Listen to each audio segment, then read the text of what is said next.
Hey guys, welcome back to Nintendo Treehouse Live. I'm here with my great friends Kendra and Rich. Hey there. We're actually here to bring back Ever Oasis. I don't know if you guys were able to catch it. Last year we did a segment on this when it was still in development, and it's been coming along really nicely. So we're actually really happy to show you some more footage. So Kendra, take us away. Awesome. All right, so here we are. I am actually inside my room. Yeah, there we are. And I'm playing as a female character, which we haven't shown yet. There she is. But anyway, so this is an action-adventure RPG developed by Grezzo. And it's a very unique game, and I personally really love it. And I'm excited to show you guys a bunch of new stuff that we haven't shown yet. But first, I need to change my outfit because I feel like it. Actually, the turban and the clothing that I'm wearing doesn't affect my stats, but my weapons and accessories do.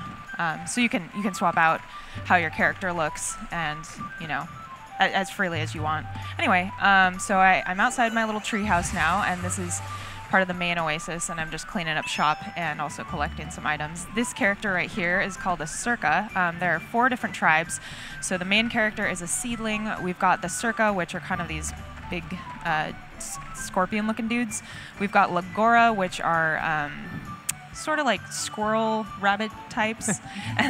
And then we've got the Drakh, which are these lizard characters. And each of those 3 tribes, oh my gosh, and we've got the newts. Please don't forget the newts. Hey, come here. Hi, buddy. Oh, I love hey. that little trill. Yeah, and the newts actually, so the newts serve a function within the Oasis where they kind of flood in and they will buy up wares from the various bloom booths, which is what you're seeing here. So I have this Oasis. I'm the chief of the Oasis. I have residents that can move in, and then they build seedling residents will build these bloom booths that they then I stock the wares. Residents come in and buy things from the bloom booths, and then I get duodems from them. Sorry, I'm like multitasking here. There's a lot going on and a lot to explain. Yeah. So what's going on here is you've got your Oasis, and you're growing your Oasis by bringing in these seedlings. And then the seedlings open up shops, and then the newts come in and spend all their cash at the shops, and the shops get bigger, but you're the one stocking all the shops over and over again. Yeah, and other people can, I do want to tackle a special request. Thank you for asking. Yeah, other residents can also buy things, but the newts are known to be loaded, so they just like come in and just spend all this money, and it's great. It's great for the economy here. But anyway, so I just picked up a side quest from this bloom booth shop owner. So what I really want to focus on showing everybody today is the depth of this game, because there's a lot to it. Right now I'm showing you a little bit of the Oasis and kind of the management that goes on here. I'm able to level up my Oasis, I'm able to level up my bloom booths, level up characters obviously. And another thing I'm able to do later on in the game is I have this super cool dude who helps me organize things. And I am actually going to send out basically an expedition team. I'm just going to send them here. So I can choose which area I want to send them out into, and then I can send them to either get monster spoils or materials, both of which are very useful for both the bloom booths, and I have a garden. But I'm kind of getting ahead of myself because, like I said, there's a lot. So right now you're picking a team of adventurers to go off and basically go on adventures on their own while you're doing your adventure as well. Exactly. So it's really nice because once you start getting a lot of characters, you're able to send out multiple teams, and they can be, you're kind of like double tasking, right? So like you're out doing this stuff, and then they're out getting monster spoils or whatever you want, and then they come back, and then you can continue to make your Oasis flourish. Really quickly, I'm just gonna run around a little bit. Oh, hi dude. Hey, so this is a new character who just came in to visit my Oasis today. He's a book junkie. He likes Isaac. books. I like he that. Likes. I know. He reminds me of you, Rich. And he really likes my Oasis because I have a bookshop already. I just so happen to have grown that bloom booth. So now he's gonna actually move in. Nice. Okay, so he came here because you have a bloom booth that's a bookstore, and he's really psyched about books. And he says, all right, you've got this cool thing. I want to live in this cool place that has cool stuff. Yep, exactly. Oh, I love that visual. Yeah. So awesome. So I can now level up my Oasis, but I'm going to do that later because what I really want to do right now is actually show to you guys something we have not shown before, which is one of 3 hieroglyph labyrinths. So the hieroglyph labyrinths are side content. I've picked up a side quest, and I'm going to see if I can actually knock out the side quest while I'm inside the hieroglyph labyrinth. But basically, these labyrinths are they're loaded with different puzzles, and you can scale the difficulty actually by choosing specific slabs. The slabs you get as you're playing through the game, you'll unlock various treasures. I keep not knowing which screen. Like, do I look down or do I look up? Okay. I think I'll look down for now because this is closer to my face. So I am actually choosing. I'm not going to make it crazy difficult because just for the sake of expediting this. But I want everybody to know that if you are looking for a serious challenge, you go out, you get yourself some gold slabs, and you stick a bunch of gold slabs in there. These are generated based upon the slabs that you place. So again, it's scaled to whatever difficulty you want. And you go in here, you'll fight monsters. A really cool thing is you kind of never know what you're going to get because it's going to be different each time. Completely random. Yeah, it's randomized. I could totally see myself like finding a cool labyrinth and then sharing the slabs that I use to generate that labyrinth with somebody else and seeing what they get from that combination of slabs. Yeah, you get different user experiences, and then you get to tell each other like, oh, this is what happened with me. Did you get that? Exactly. So, okay, we're already kind of getting into the labyrinth. I really quickly want to just give a little bit of a backstory because I forgot to do that at the beginning. Basically, I am the main character here. My older brother was attacked by this fell creature known as Chaos. It's done away with all the oases throughout the desert. So the desert actually used to be nothing but oases. Anyway, it's a desert now, and I teamed up with this water spirit named Esna, and we created the oasis that I was in. And we're kind of trying to restore the desert to its grandeur that it once had. But by anyway, expanding it, and it's looking pretty good too, what we just saw earlier. Yeah, exactly. But so here I am in the first hieroglyph labyrinth room, and each room is going to be different. There are colored doors, and those correspond to what I can expect in the following room. However, each labyrinth, those colors are going to correlate to different things. So I have to figure it out as I go. Right, red will mean something here, but the next time you go into a dungeon, red will mean something different. Yeah, but it means the same thing within the dungeon. So every time in this dungeon you hit a red door or whatever, you'll know that that's always going to be this one type of room. Exactly. So in this room, there are 2 treasure chests. One of them contains treasure. I got the treasure, which is awesome. Nice. I'm stoked. But if I had chosen the other one, which vanished, it actually would have given me a monster, and then all the treasure would have disappeared. So it's a guessing game. Obviously, no bueno. You're hoping you guess right. Yeah, exactly. Oh gosh, I'm looking at the faraway screen again. I need to look down. Okay, so next room.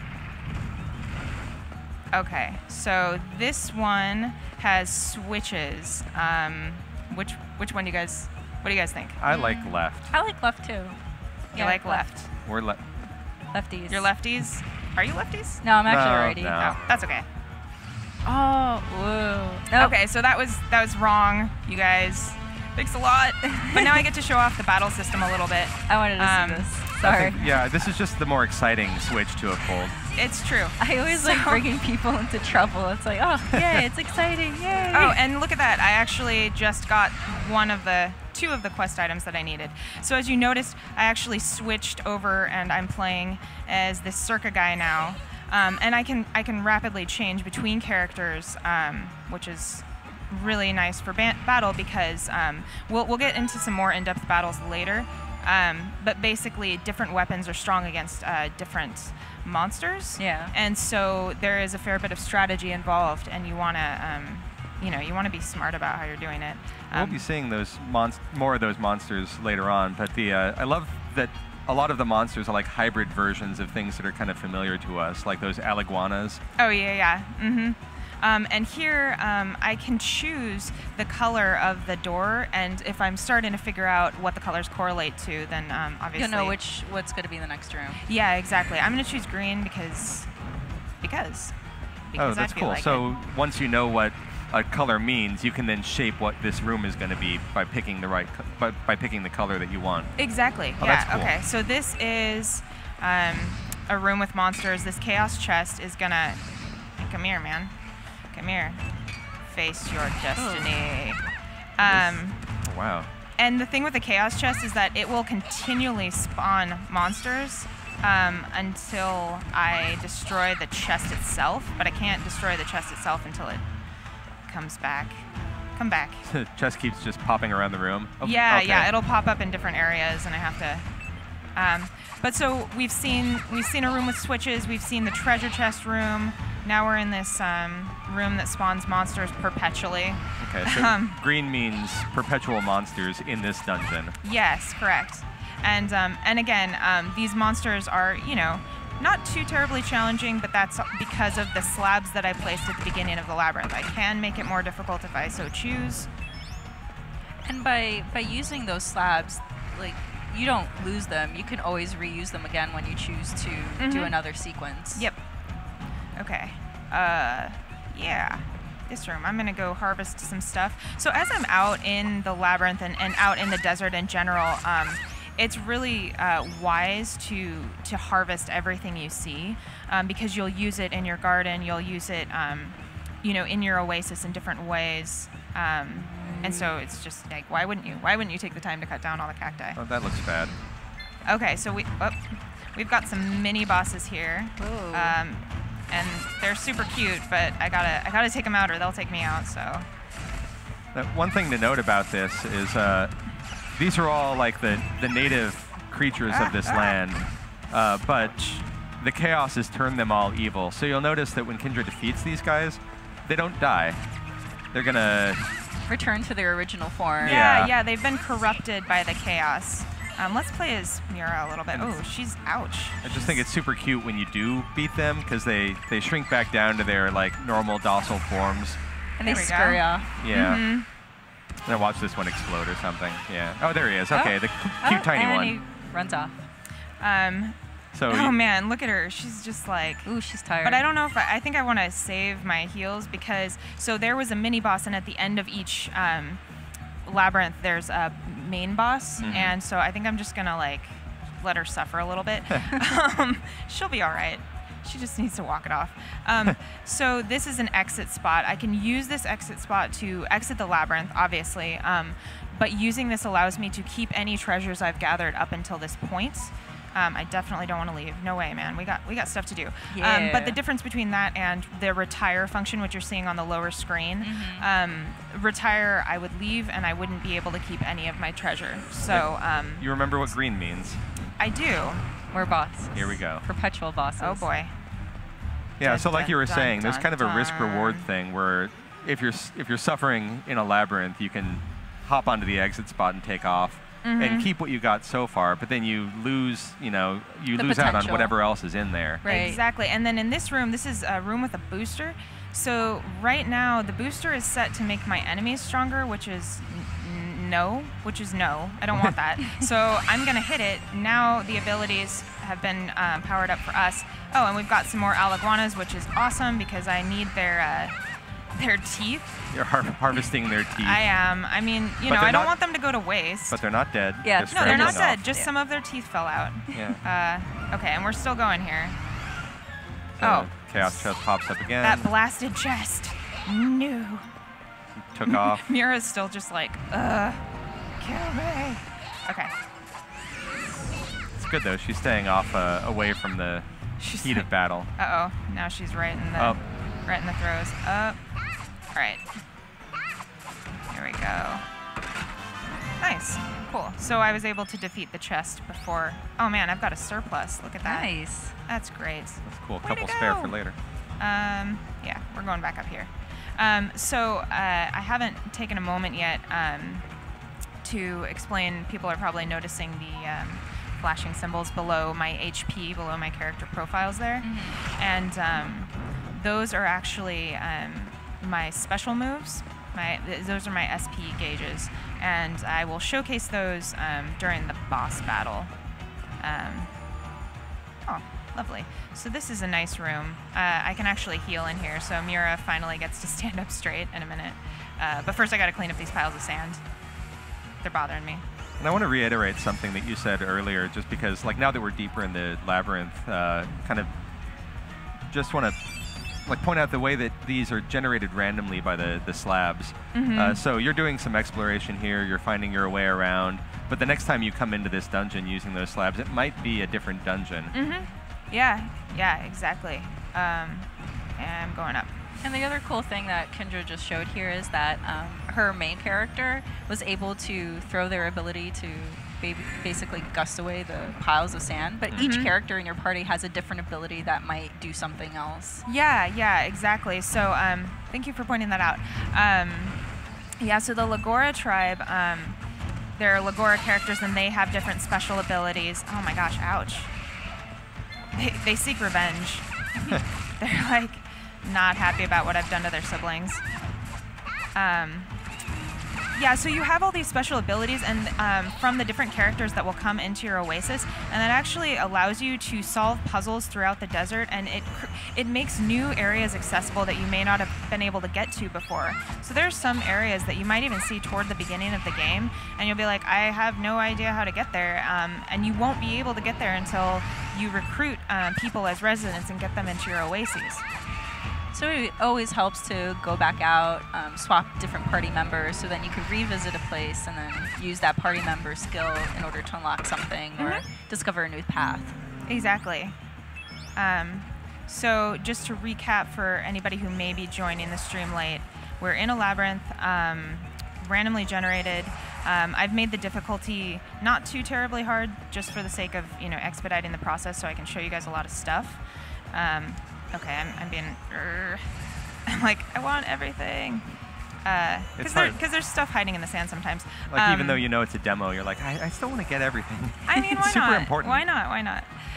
Could we'll be go useful with blue. later. I like blue. Well, we haven't done and that. each room in the labyrinth has a different thing going on, and it might have a puzzle, it might have treasure, it might have monsters.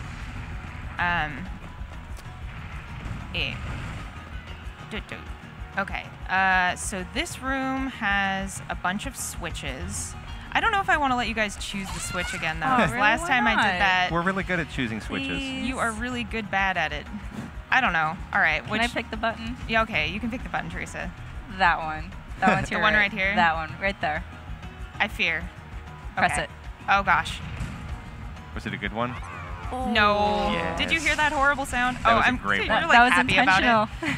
Oh my gosh. All right. It's more fun to showcase I'm going to be grabbing challenge, this stuff because I want to bring it back to my oasis. Press that one. I don't think I'm going to listen to you again. Oh, come on. No way, man. No way. No, look see what you've done. You're bringing more friends to the party. They're Press not the my button. friends. No, I like this one. This is the one I like. I'm pressing it. I want to point out to people who are listening at home, like, the music in this game is amazing. Yeah. Oh my gosh. Yes. And the visual style as well. All of it has this like really consistent, really nice kind of feel to the game. You can see it in the textures along the walls, and the music, and the choice of instrumentation. Oh yeah. The character design is so unique. This is brand new IP, and all the characters are just. I've never seen any characters like these ones. And I love that each character has, like Teresa was pointing out, each character has their own special skill, they use different weapons. So the Drakh uses spears, the Circa use the giant hammer, Seedlings actually can use a few different types of weapons. I'm using a blade right now, but I could also use bolas or a crossbow. Here's another exit spot, but I'm not going to use it, obviously. And this is actually, we're getting to the boss, and I'm nervous, guys. It's going to be fun. I'm a little bit nervous. Everybody's at peak health, almost, maybe half peak health. But yeah, seriously, the music is so good in this game. I would love to get my hands on a soundtrack at some point somehow. It's really fitting with the environments. Oh, And that's yeah. what I like it. It feels very immersive. Yeah, it sets a good totally. atmosphere. Yeah, and obviously there are different areas with different music that also fits those varied areas. Exactly. And all It's that. so dynamic with whatever event gets triggered, so I like that a lot too.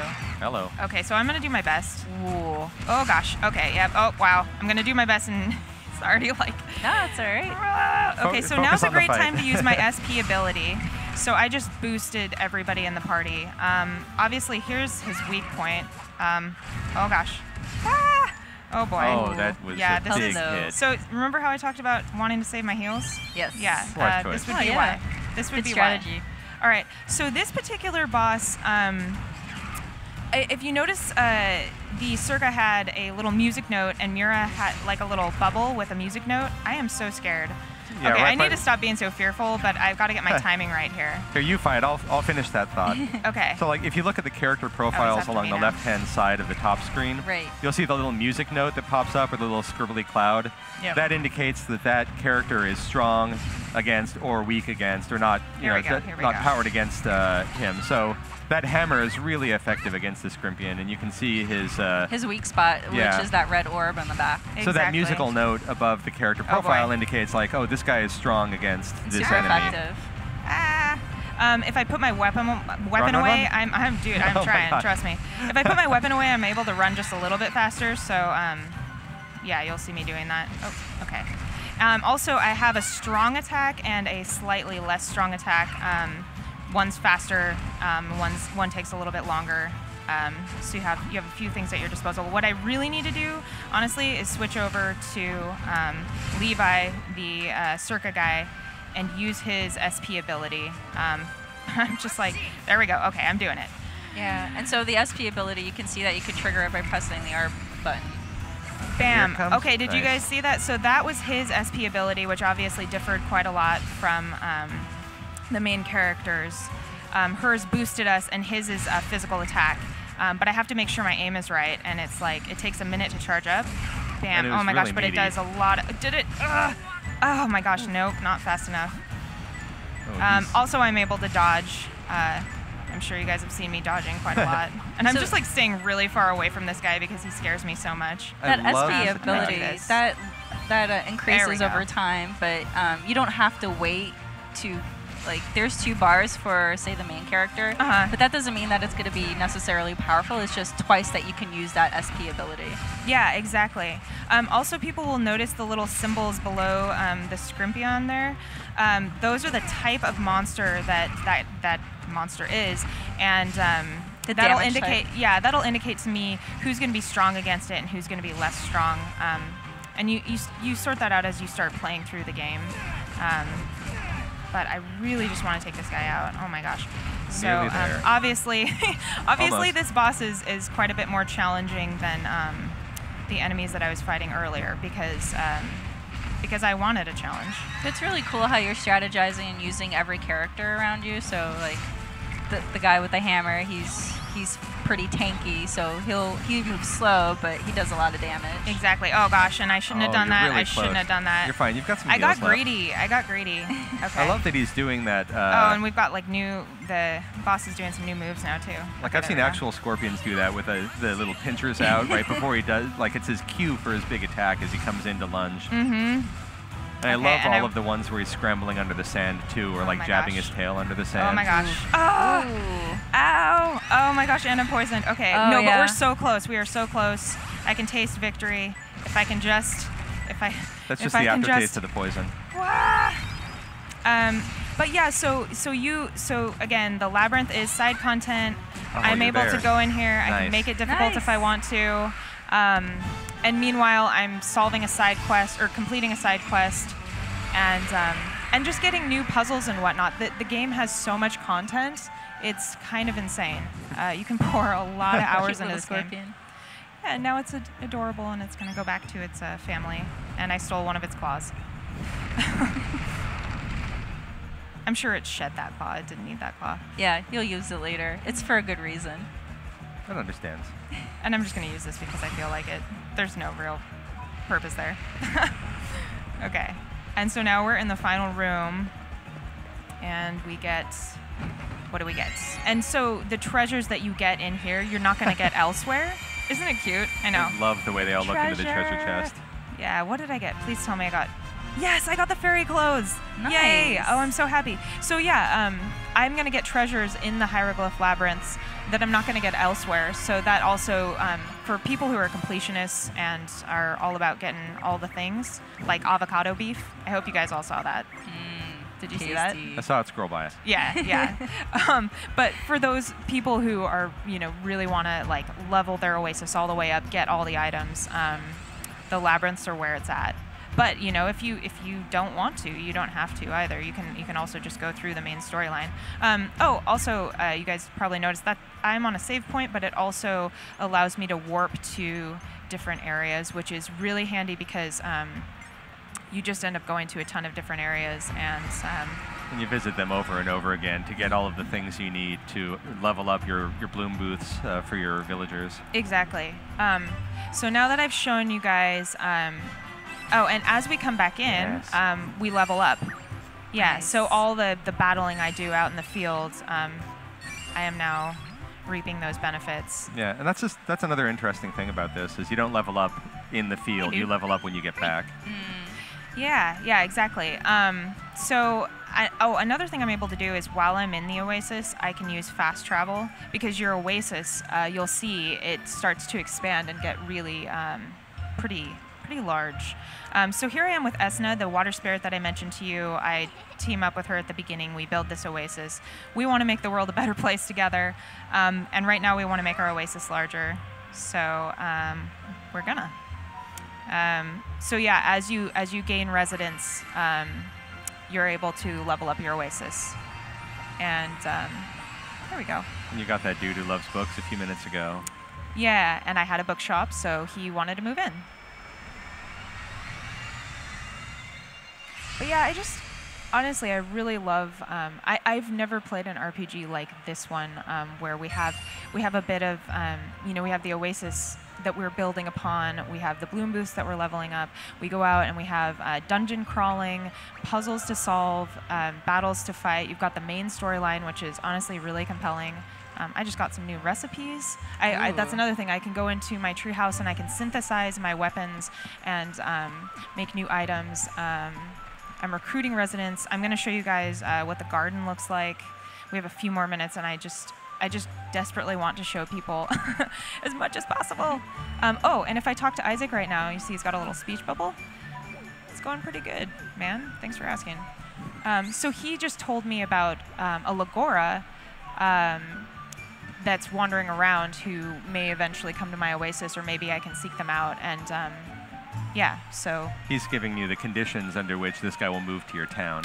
Exactly, yeah. So here's my garden, which is already fairly expanded because we're a little bit deeper into the game here. But I'm able to grow various things in the garden, and I can, I have seeds, and then I grow crops, and then I can stock the bloom booths with that. Or I can use, I can use this stuff to, like certain items I can synthesize and make in my treehouse. So it's very like utilitarian. Yeah.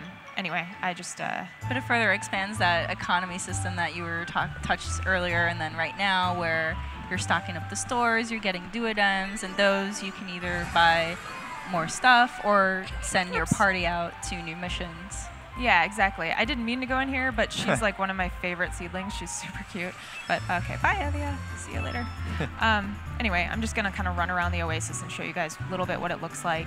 This is a pretty built-up Oasis now, so you're getting a look at, like, after a lot of work has gone into raising your bloom booths and moving people in. Yeah, exactly. This person has. Oh, and I think the exploration team is maybe not done yet. We can check on them though.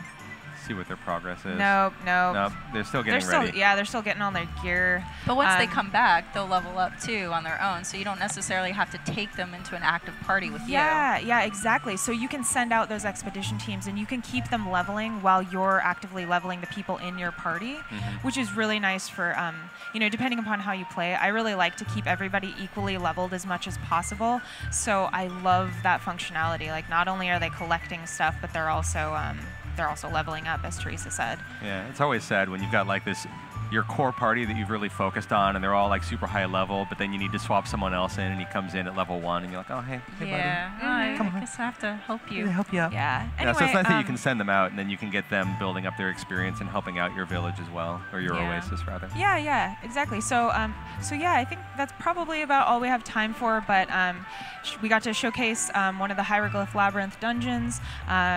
We got to show what the battle system looks like a bit, and then the Oasis management. super charming game, beautiful music, amazing art design, and I hope everybody loves it as much as I do. Yeah. And we don't have one forget- more announcement. Oh, and we have a super cool announcement, actually. At noon today, we have a demo available, a free demo available of Ever Oasis, so you can pick You'll be that able up. to download that at noon. Yeah. At the Nintendo Noon, Wii shop. yeah, noonish. Yeah. Yay. So please check it out and have fun with that. Yeah, I'm excited to try it out because I Yeah. can't wait for this game. Yeah. Cool. All right, guys, thanks for tuning in. But stay tuned. We have more exclusive content for Super Mario Odyssey, so don't go away. We'll be right back. Thanks, everyone.